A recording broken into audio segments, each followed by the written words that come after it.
Assalamualaikum warahmatullahi wabarakatuh.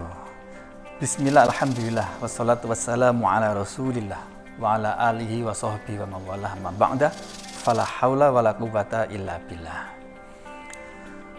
Sobat pelatihan yang semoga selalu dirahmati Allah Subhanahu wa taala. Di video sebelumnya kita sudah membahas tentang betapa pentingnya perubahan kurikulum, kemudian melahirkan kurikulum merdeka di madrasah, dan bagaimana implementasi kurikulum di madrasah secara garis besar, bagaimana karakteristik kurikulum ini dan seterusnya. Nah, implementasi kurikulum merdeka di madrasah itu mesti diwarnai atau mesti ada kekhasan. Ada kekhasan yang kekhasan ini menjadi pembeda antara madrasah dengan sekolah. Pertanyaan mendasarnya adalah, apa yang menjadi kekhasan dari madrasah itu? Sehingga dengan kekhasan ini, ia berbeda dengan sekolah. Nah, sobat pelatihan, di dalam surat, langsung saja ini. Di dalam surat At-Tur, ayat 21 bisa dicek. Bismillahirrahmanirrahim. Walladzina amanu wattaba'athum dzurriyyatuhum biimanin alhaqna bihim dzurriyyatahum wa ma alatnahum min amali min syai' kullu mri'in bima kasaba rahin. Ini saya ingin meyakinkan kepada kita semuanya bahwa apa yang Bapak Ibu lakukan ketika mengajar di kelas itu ternyata terkait langsung nanti di akhirat, dan hubungan guru dengan murid tadi itu bisa saling menolong. Mari kita lihat terjemahnya. Walladzina amanu, dan orang-orang yang beriman. Wattaba'athum dzurriyyatuhum biimanin, yang anak cucu mereka mengikuti dalam keimanan. Jadi ada bapak punya anak, anaknya ikut karena bapaknya ikut menjadi iman. Bagaimana? Alhaqna bihim dzurriyyatahum. Nanti kelak akan dipertemukan dalam satu kamar di surga. Wa ma alatnahum min amalin syai', dengan tanpa mengurangi sedikit pun amal di antara mereka. Yang menarik dalam ayat ini adalah kata-kata dzurriyah. Dzurriyah menurut tafsir As-Sawi atau tafsir Jalalain itu ada dua. Ada dzurriyah bin nasab, ada dzurriyah bis sabab. Dzurriyyah bin nasab jelas anak cucu tunggal darah, anak cucu buyut cangga wareng uduk siwur dan seterusnya, itu jelas. Jadi kalau bapak anaknya ikut iman, maka nanti akan dipertemukan dalam satu kamar surga. Yang menarik ini dzurriyyah bis sabab. Apa itu dzurriyyah bis sabab? Ini kira-kira definisinya begini menurut tafsir. Adalah hubungan dua orang atau lebih yang diikat dengan mahabbah fillah yang memunculkan amal soleh. Saya ulangi. Dzurriyyah bis sabab itu adalah hubungan dua orang atau lebih yang diikat dengan mahabbah fillah yang memunculkan amal soleh. Coba kita perhatikan. Definisi ini kan hubungan guru dengan murid.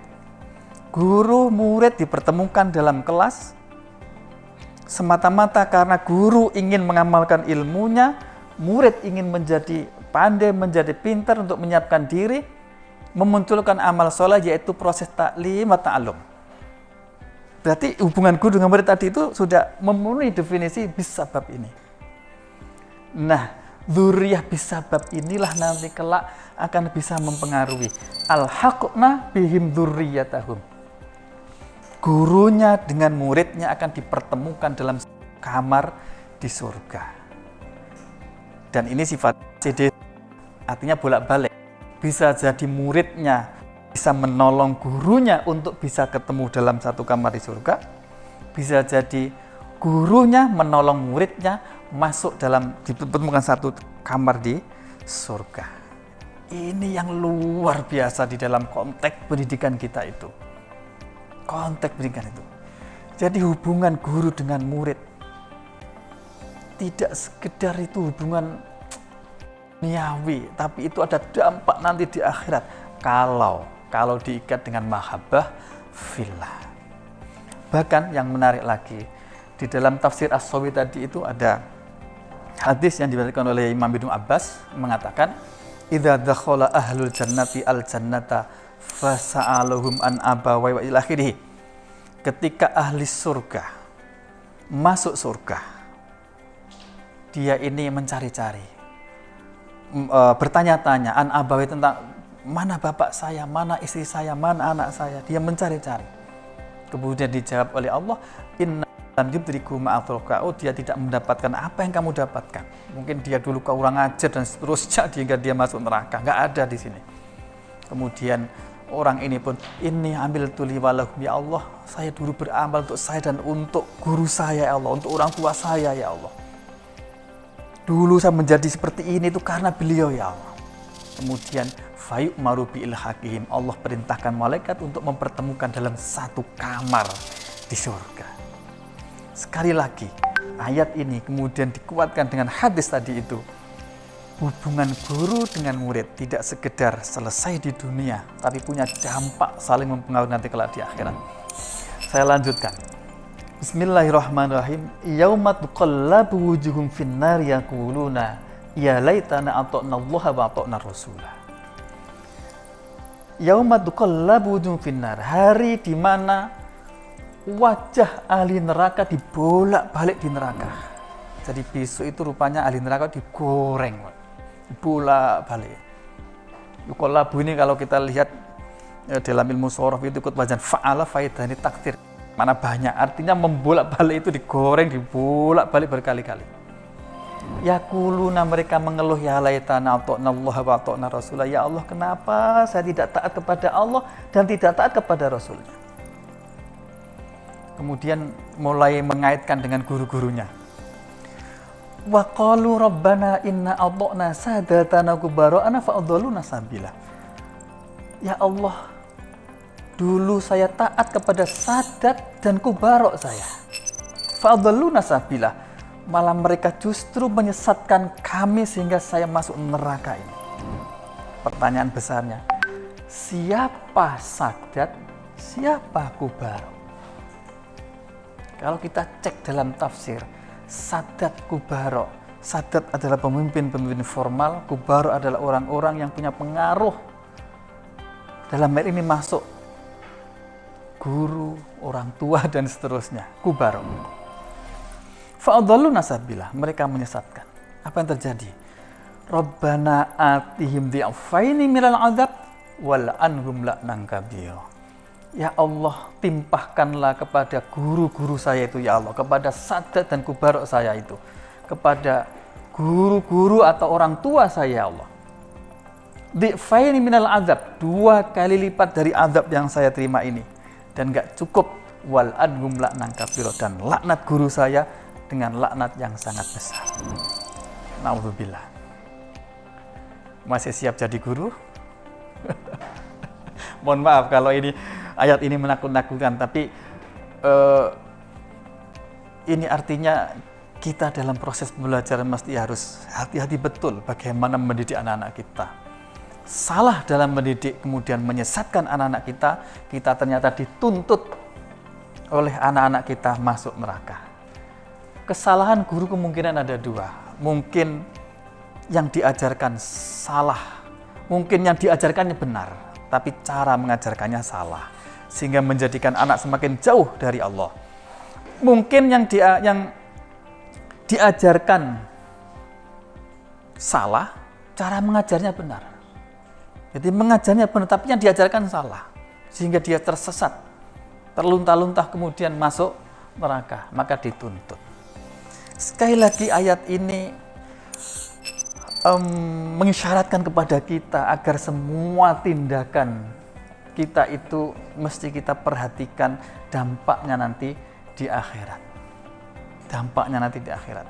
Ketika kita mau menghukum anak-anak kita berpikir, menghukuman saya ini mengantarkan saya ke surga atau ke neraka. Perspektif akhirat selalu mewarnai dalam praktek pendidikan kita.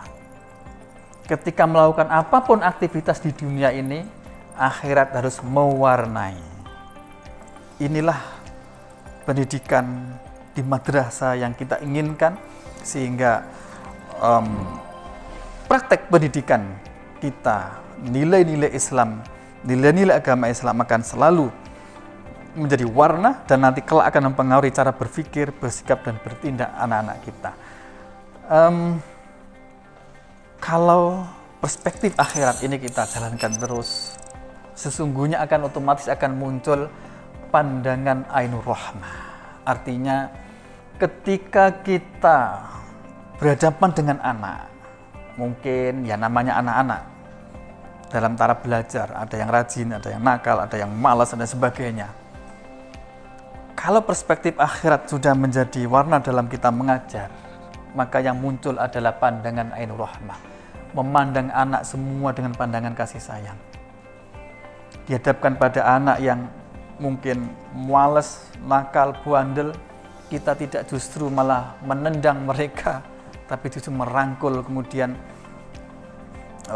membimbing anak ini untuk menjadi lebih baik, bukan malah menjauhi, apalagi menjadikan anak ini semakin jauh dari kehidupan pendidikan itu. Pandangan ainur rahmah. Berikutnya adalah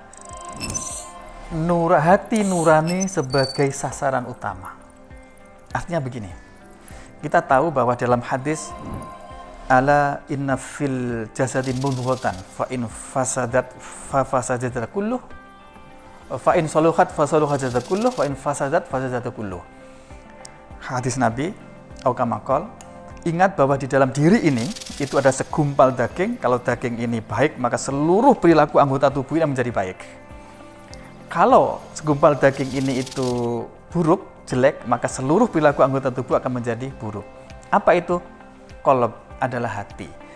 Hati di dalam pendidikan Islam itu mesti menjadi sasaran utama dari proses pendidikan itu sendiri. Sesungguhnya pendidikan itu adalah urusan hati. Bagaimana mempengaruhi hati? Karena dengan hati inilah sangat tergantung nanti perilaku manusia itu. Berikutnya adalah akhlak di atas ilmu pengetahuan.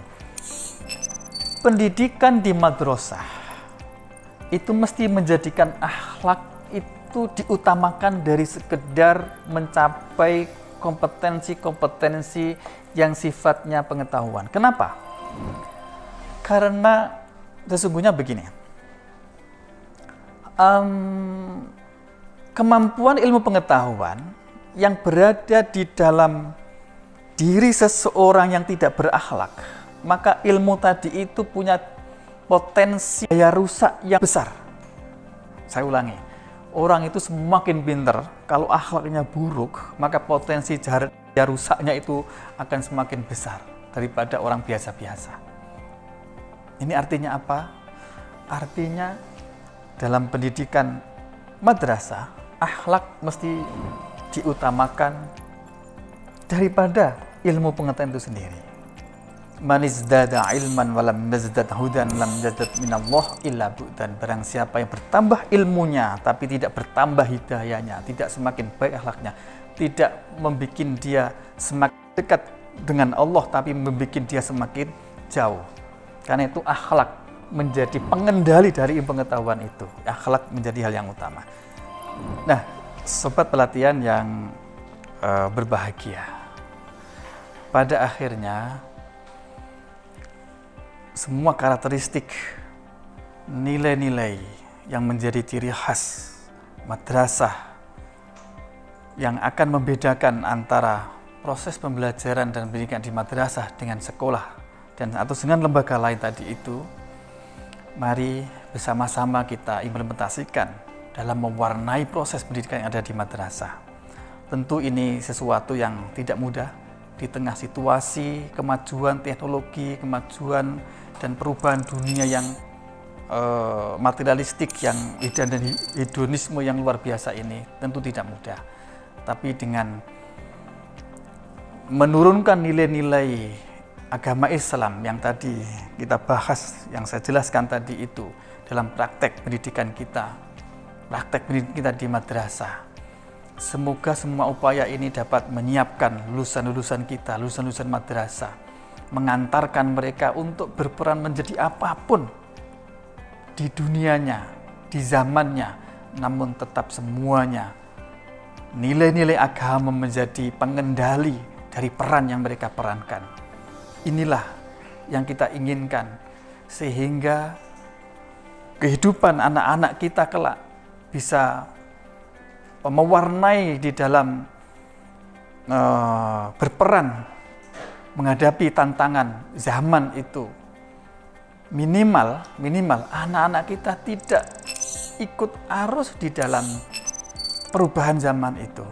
Syukur-syukur bisa mengendalikan perubahan zaman itu menjadi lebih baik, yang bernilai agama. Dan sekali lagi, itu kita bentuk mulai sekarang dengan menerapkan nilai agama Islam dalam praktek pendidikan di madrasah. Apapun semoga bermanfaat dan berkah. Semua hal dimudahkan urusan oleh Allah Subhanahu wa taala, karena ini memang tidak mudah. Akhirul kalam, wabillahi taufik wal hidayah wa ridho wal inayah, wallahu muwaffiq ila aqwamit thoriq. Wassalamualaikum warahmatullahi wabarakatuh.